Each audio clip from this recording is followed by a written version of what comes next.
Everyone, let's stand and allegiance. I pledge allegiance to the flag of the United States of America and to the republic for which it stands, one nation under God, indivisible, with liberty and justice for all.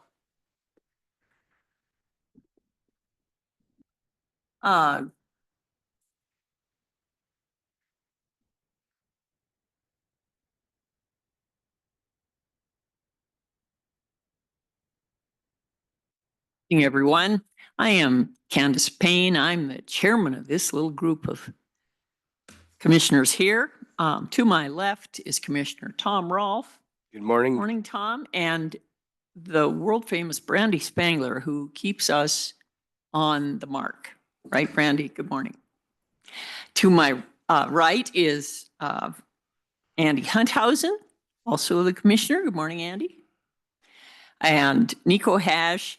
And he's got his name tag on. Oh, thank you. And Keegan Shea. And I really do know these people. I just have got a memory lapse deal, both from the county attorney's office and Roger Balls, who is our CAO. And good morning, everyone. Reminder of there is a sign-in sheet in the front on that front table, and we ask that all attendees sign in and let us know where you're from, and it keeps us so that, when we have to keep these records, the names, it helps if they're spelt right. Okay. On our agenda today is a consent action item for the vendor claims report for the week ending January 17th, 2025. I have decided that we will postpone this for the Tuesday meeting next week. Roger, would you like to? Chair Payne and commissioners, yes, the item hasn't been routed to you for the review it needs, so that would be the recommendation to you today. Do we need a motion in order to do that? That would be fine, Chair. Can I have a motion? No, Chair, maybe we public comment first and then. Seeing no public comment, could we have a motion? I would move that we postpone action on this vendor claims report, consent action item 2A, until next Tuesday at our regular scheduled meeting, which is, what is Tuesday? Second. I believe it's the 22nd. Tuesday, the 21st. 21st, thank you, yes. All right, now the second, it's been moved and seconded that we postpone the consent action item currently listed as 2A until next Tuesday, when the commissioners will have had a chance to review it properly. Thank you. Moving right along. We want to vote on it? Oh, we should vote on it? He's so picky. Yes, you are absolutely right. Thank you for, I get by. We're a team, you know? Okay, been moved and seconded. All in favor say aye. Aye. All opposed say same sign. Hearing none. Motion is passed. Thank you. All right. Let's move on to item number 3 on our agenda. Memorandum of Understanding between Lewis and Clark County and the Missouri River Drug Task Force. And this is presented to us by Sheriff Leo Dutton, the Sheriff and Coroner. And I'm so glad to see you here this morning. Thank you, Chairman, Commissioner, Doctor, et al. Thank you. The Missouri River Drug Task Force, just by way of background, the Missouri River Drug Task Force came together in the 1990s, as you will see that from the paperwork. It was a recognition that Helena, and not only Helena, but Lewis and Clark and surrounding areas in Montana had a problem with communication and also the allocation of funds, and to be able to effectively make our communities safe. What happened was you'll see the list of, I'll just read the list of the jurisdictions that have came together: City of Belgrade, the City of Bozeman, the City of East Helena, City of Helena, City of Livingston, City of West Yellowstone, Broadwater County, Gallatin County, Lewis and Clark County, Madison County, Marr County, Park County, and Sweetgrass County, and the state of the MSU, Montana State University, are all members of the Missouri River Drug Task Force. I don't have the graph of what the amount of drugs that they take off or cases that they work. And some of it is confidential information about drugs that they work. I will tell you that from this task force in the very early 2000s, Montana, through Senator Baucus, was designated a HIDA, HIDA, high intensity drug traffic area. More coffee. That is a federal designation that allows us to work and receive federal money for the pursuit of organized crime and organized drug traffic areas. And it's a longer, I'll have to look it up, it's called OCDEF cases, that the task force works with the DEA and the FBI for the disruption of organized, such as cartels. And the question is, do we have cartels in Helena? And the answer is yes, they're here.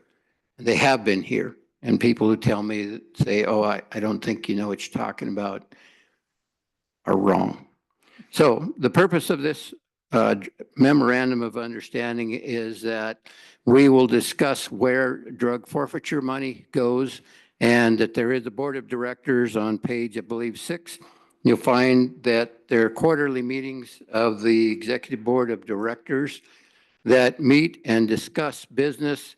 There's a business agenda, there are minutes, and then if there is money, the financial person, the financial secretary, if you will, or the treasurer is County Attorney Kevin Downs.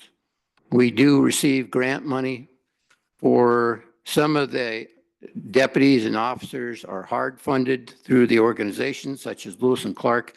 We hard fund, or out of our budget, we pay for one. There are 2, and the other one we get funded through the Montana Board of Crime Control through the Burns JAG.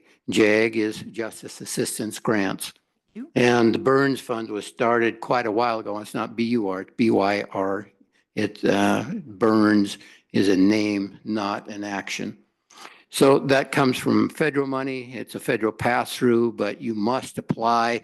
Your grant is evaluated through a Rubik's to see if it qualifies, and then you're given money. So the amount of money that the Missouri River Drug Task Force generally looks at is about probably $332,000, and that is some personnel and some equipment that's funded each year. But to do that, we need a memorandum of understanding of how we are going to operate, who is responsible for what. Gallatin County is the fiduciary responsibility of that grant, and they take there, for the lack of a better term, a rake, a percentage for handling that grant, but we figure that in, and it's allowable for payment of them to do so, because there's a lot of information and a lot of data tracking. I did not bring the graph, but I can do that at a later time about the cases, how much or what kind of drugs that we're seeing. And sometimes, as you read in the paper, sometimes illegal weapons that are moved back and forth. The people that the Drug Task Force are dealing with, the cartels, do not understand laws of the United States. They have a business model, and if you don't agree with them, they just kill you. So that's their business model, and they get compliance. Anyway, that's a little background, and that's what I bring before you. You have it, and I just highlighted a couple things to talk about. Several or a couple of you have probably heard this before, but Commissioner Payne, I don't know if you had the opportunity to see it or hear it before. So that's why I went into detail. And if you have any questions, I'm happy to answer. Sheriff Dutton, thank you for going into some detail on my behalf. I think it's also important that the taxpayers who are watching this meeting are reminded this is one of those things that we provide through our taxes. This is part of protection of our civilization. So thank you for what you do. Are there questions from either? I have a question. Are there any, so this is the Missouri River Drug Task Force, and I've heard about that, and it's highly respected. Are there other drug task force groups? For example, I notice Missoula in the western part of the state is not included in this group. Do they have their own? There are 5 other task forces in the state of Montana. Missouri River Drug Task Force is just one, so there are 6. There are 6 drug task forces that incorporate. There are probably 5 counties that don't belong to a drug task force. They either work with the U.S. Marshals Violent Crime Task Force or other parts of the response area. But some of the middle of Montana is not covered by a drug task force, but those counties do partner with different entities to combat the use of drugs. But for the purposes of the JAG funding, there are 6. Okay. Thank you, Leo. Thank you, Sheriff Dutton. Are there any questions? Is there any public comment? Seeing no public comment, can I have a motion? Chair, I would move to approve the memorandum of understanding between Lewis and Clark County. It's better turn it on. Sorry about that. I move to approve the memorandum of understanding between Lewis and Clark County and the Missouri River Drug Task Force, as explained by Sheriff Dutton. Second. It has been moved and seconded that we approve the memorandum of understanding between Lewis and Clark County and the Missouri River Drug Task Force as presented by Leo Dutton, our sheriff and coroner.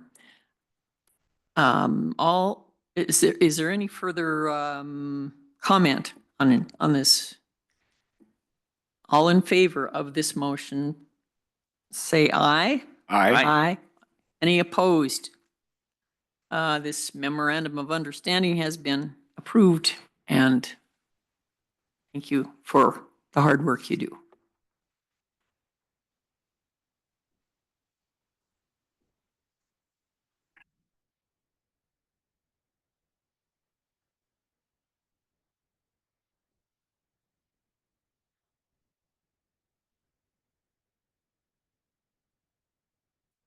Next on our agenda, amendment number 1 to grant award agreement between Lewis and Clark County and the Montana Department of Natural Resources and Conservation. And it is our friend Ann McCauley who is going to do this presentation today. Ann? Yes, Chair Payne, Commissioners, good morning. Ann McCauley, Director of Grants and Purchasing. This is a 2-part item, and I'll do the first one is the amendment to the grant agreement between Lewis and Clark County and Montana Department of Natural Resources and Conservation.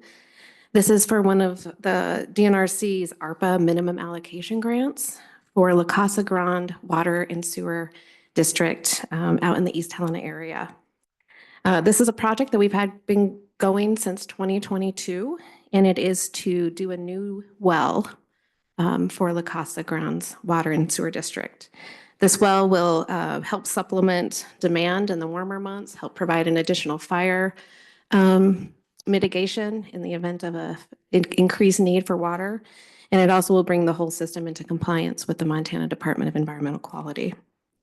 This amendment is simply an extension. It will extend the agreement for a year from the end of December of 24 to the end of December of 25. I just read their progress report that they submitted to the county a couple days ago, and the project's on track. I think they're looking to have it completed by September and fully wrapped up by October, November timeframe. Staff recommendation is to approve. I, oop. I have a question. It says they're to drill a new public water supply. What are they using right now? They have an existing well for their water supply. This is to add a second well. They call it a redundant well, but it's going to provide additional water, especially during the higher demand months of the summer, and also help provide for more water protection in the event of a fire event. How many homes are supplied by this water? Or maybe this is outside of the scope and you could provide it to us later. Yes, Chair Payne, I do not have that information at my tip of my finger right now, but I'm happy to get you that information. Yeah, that would be good. Are there any questions from the other commissioners? No, I think we've kind of talked this one through in the past, I think, Okay. and makes good sense. It does make good sense, but I always come up with these little picky details. Yeah. Is there any public comment? Seeing none, can I have a motion? Chair Payne, I'd move that we approve amendment number 1 to grant award agreement between Lewis and Clark County and the Montana Department of Natural Resources and Conservation as presented. Second. Is there any other further comment from the commission? Seeing none, it has been moved and seconded that we approve the amendment number 1 to the grant award agreement between Lewis and Clark County and the Montana Department of Natural Resources and Conservation as presented by Ann McCauley. All in favor, say aye. Aye. Any opposed, say same sign. It has been passed 3-1 to approve this amendment number 1. 3-1. Beg your pardon? 3-1. 3-1, yes, good point. Moving right along. Item number 4 is item number 5. This is the amendment number 1 to subrecipient agreement between Lewis and Clark County and the LaCasa Grande Estates Water and Sewer District. And Ann McCauley will also explain this to us. Ann? Yeah, Chair Commission, again, Ann McCauley, Director of Grants and Purchasing. This is the second part of this amendment. This is to amend the subrecipient agreement between the county and LaCasa Grande Estates Water and Sewer District. In this situation, the county is acting as what we refer to as a pass-through. So we were the required applicant for the DNRC Minimum Allocation Grant Program, and we applied and sponsoring LaCasa Grande. So this is the formal agreement where we pass through the money to LaCasa for them to carry out the project just discussed. This amendment is same as the grant award. It is to extend the agreement by 1 year from December 31 of 24 to December 31 of 25. Staff recommends approval. Thank you, Ann. Are there any questions from the commission? Seeing no questions from the commission, is there any public comment? Seeing no public comment, could I get a motion, please? Chair Payne, I move to approve amendment number 1 to the subrecipient agreement between Lewis and Clark County and the Casa Grande Estates Water Sewer District as explained by Ms. McCauley. Second. Does the commission have any other further comments? Chair Payne. Mr. Hunthausen.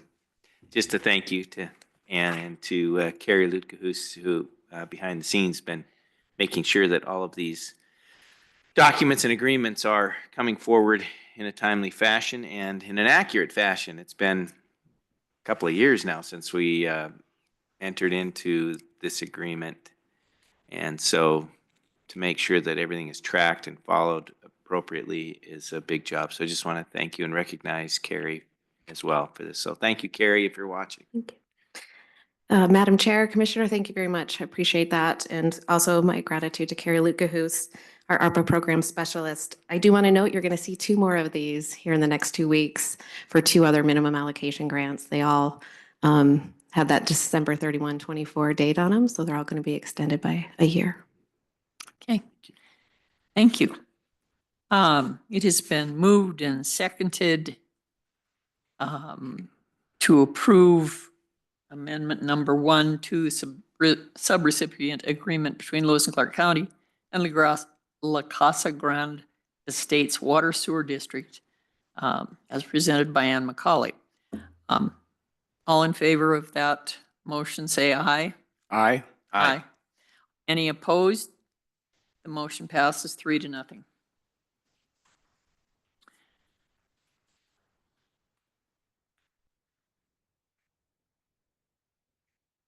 Next, number 6 on our agenda, grant award to Lewis and Clark County from the Montana Disaster and Emergency Services. Don Temple is listed as being our presenter. However, Ann McCauley is going to take this responsibility today. Ann? Yes, Chair Payne, Commissioner, again, Ann McCauley, Director of Grants and Purchasing. As noted, I'm here on behalf of Don Temple, the Information Technology Operations Director. She had a conflicting appointment this morning. I did work with Don on this grant application and award, so I'm happy to be here and happy to have it come through. This is a grant award from the Montana Disaster and Emergency Services Local Cybersecurity Grant Program. This is, you'll note that I think it's FY22 is on the awarding document, so that's the federal fiscal year. These monies were awarded to the state. For the last couple of years, the state has been meeting at a statewide level with, I know, having input from counties on what are the infrastructure cybersecurity needs at both the state level as well as the local level. So this last fall, the state did come out with an application process for local governments to apply, and they kind of made it a recipe application, I'll call it, where we could select from certain activities that were pretty well prescribed for us. We applied for 2 activities, and this is the first one. It is for a training voucher for what they refer to as SANS. And I'm sorry, Commissioner Payne, I'm not going to be able to tell you what SANS stands for. Cybersecurity training course that Don Temple will be taking. This is quite an extensive course, I understand. I don't know the number of hours, but I think it's in excess of over 100. And it will be something that she will do online and at her own pace, but quite an extensive course in some pretty high level cybersecurity knowledge and what she can bring back to the county. As I noted, this is for a voucher. The voucher is worth $4,500, but the county's not actually going to see a monetary award on this grant. We're actually going to see that voucher. So I'm working closely with finance and accounting to make sure we get that recorded in our books properly, but kind of a unique one in that we're not going to see a monetary award. There will be a second award through the same program. It hasn't come forward yet from Montana DES, but that will be for, it's called the Albert Sensor Networking System. And so it's going to be actual equipment purchase that the county will do for network security within our whole building network. Staff recommendation is to approve. Thank you. Yeah.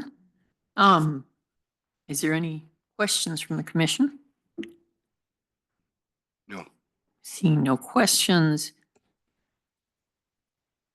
Is there any public comment?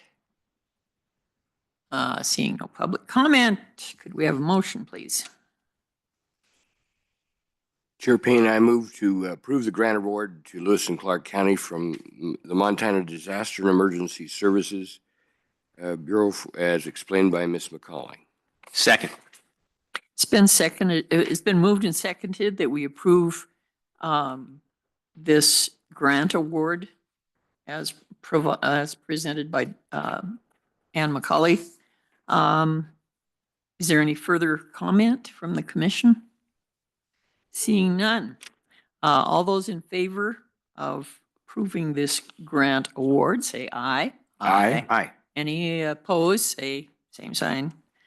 It's been, this motion or this approval of this grant award passes with a 3-0 vote. So, job, Ann. Thank you.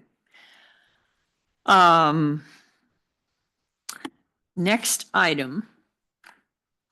Ooh, that's why Connor's here. Is the board appointment to the West Valley Fire Rescue District to be presented by Mr. Connor Fitzpatrick.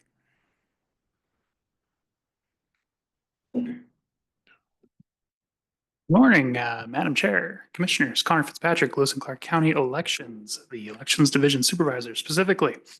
I bring before you today a board appointment for the West Valley Fire Rescue District.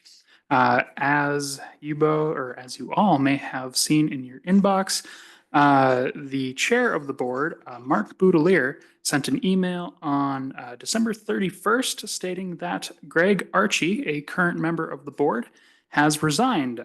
He is apparently no longer able to serve, as I believe he has moved out of the district. So with that in mind, Greg's term was until 2026. So we get to fill a vacancy here today.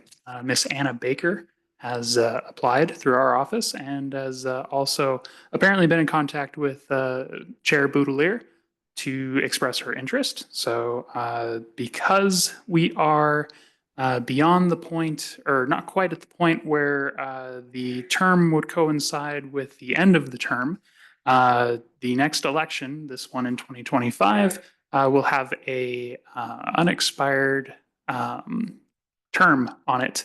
So assuming that, or whoever we appoint here, will also have to apply for the remainder of the term with our office. As it stands, though, we can certainly appoint to fill until May 2025. And we have just one candidate, Anna Baker, who is a registered voter and a resident of the district and is therefore qualified. So staff recommends appointment. Thank you, Connor. Any questions from the commission? Well, just maybe a comment, if I may, Chair Payne. We get some questions about our jurisdiction over the boards of the fire departments. Mm-hmm. And I think it's important to clarify that our authority over them is solely just overseeing the election and the replacement of people. At this point, they are kind of a government of their own, and we really don't have authority over any of the fire departments. Thank you, Tom. And that's pursuant to state law. It isn't something we've just decided we don't want to mess with. So the legislature has determined that that is what we do regarding this issue. Any other questions? Is there any public comment? Seeing none, could I have a motion, please? Madam Chair, I'd move that we approve the appointment to the West Valley Fire District of Anna Baker until the next election this May. Second. It has been moved and seconded that we approve the appointment of Anna Baker to the West Valley Fire and Rescue District Board. Is there any further comment from the commission? Okay, seeing none, let's ask for a vote. All in favor of appointment to this board as presented by Connor Fitzpatrick, signify by saying aye. Aye. Aye. Any opposed, say same sign. It's been, this motion for the board appointment has been approved 3-0. Thank you, Commissioners. Oh, and thank you, Connor. And then we have a board appointment for the compensation board, and Mr. Baltz, you are in charge of this. Thank you, Chair Payne and Commissioners. This is item number 8 on your agenda for consideration today. You have the backup memo as usual. The candidate that you're going to be considering meets the qualification for consideration of this board. It is the compensation board. Marie McCauley, I hope I've pronounced that right, termed out June 30, 2024. Greg Jackson applied. Staff action recommends that commissioners consider the applicant for the Compensation Board to a partial term that will expire June 30, 2027. Thank you.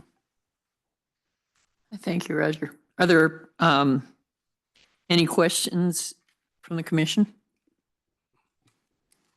I have a question. Is this Greg Jackson that practiced law here in Helena for years? Chair, I do not know. Okay. In that case, do we have any public comment? Seeing no public comment, can I have a motion, please? Chair Payne, I move to approve the board appointment of Marie McCauley to No, the no. Compensation Board. She's going off. This is for Greg Jackson. Pardon me? Greg Jackson. I'm sorry, I'm sorry. I move to, that we move to approve the appointment of Greg Jackson to the term formerly held by Marie McCauley on the Compensation Board. Thank you. Second. Thank you. It's been moved and seconded. Does the commission have any further comment? Seeing none, all in favor of the appointment of Greg Jackson to the Compensation Board for a partial term that will expire June 30th, 2027, as presented to us by Roger Balls. All in favor say aye. Aye. Any opposed? It's been passed 3-0, the appointment of Mr. Jackson to this board. Is there any public comment on any public matter within the jurisdiction of this commission that is not on the agenda above? Mr. Balls. Chair Payne and commissioners, just before you adjourn the meeting today, I need to ask for you to circle back to item 2A and the action that was taken to table the vendor claims to January the 21st. Because of our posting requirements of 48 hours, and because we have a holiday next Monday, the agenda for that meeting was already posted yesterday. I'm saying all of that to let you know we can continue this to January the 23rd, which would be next Thursday. And thank you, Grande, for reminding me of that change. So if we could ask the commissioners to acknowledge that, that would be the appropriate action. Thank you. That was really good thinking on the part of our staff. So thanks for keeping us out of the weeds on the public notice thing. That's so important. Should we amend our earlier action or acknowledge that that is what has to be done? Chair and commissioners, I believe that, yes, you need to take an action to acknowledge that that date of the 21st will not work, and your motion would be to continue the item to the 23rd of January.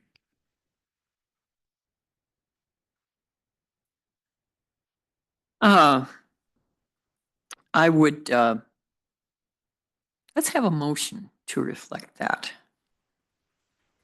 Okay.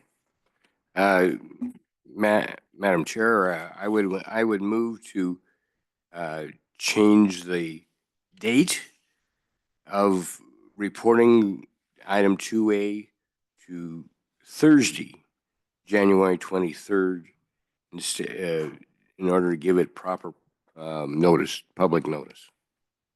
Second. It's been moved and seconded that the commission amend its earlier action pursuant to consent action number 2A, which was postponed originally to next Tuesday. That does not comply with the requirements of notice. Now we're going to move it so that it does comply by hearing this on January 23rd. Is there any further comment from the commission? Okay, do I have, yeah. Is there any public comment? Let's get that. Seeing no public comment, let's have a vote. All those in favor of amending our earlier action to the date of January 23rd as presented by Commissioner Rolfe, indicate by saying aye. Aye. Aye. Any opposed? This motion passes 3-0. Thank you. Anything else for the good of the order? Seeing none, this meeting is adjourned. Thank you.